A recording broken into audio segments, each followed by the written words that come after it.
প্রশাসনে এখনো আওয়ামী লীগের দোসর থাকায় তাদের দিয়ে সুষ্ঠু নির্বাচন সম্ভব নয় বলে মন্তব্য করেছেন বিএনপি চেয়ারপারসনের উপদেষ্টা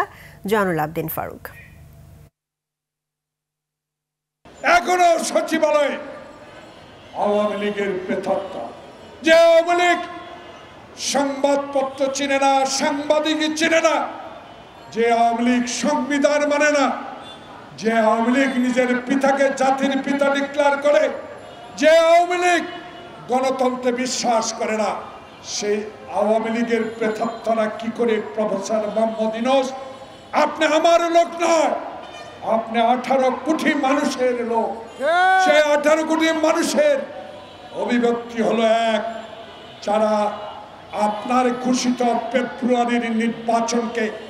বানচাল করার হীন প্রচেষ্টা করছে, তারা এখনো এখান থেকে 500 ফুট দূরে অবস্থান করছে।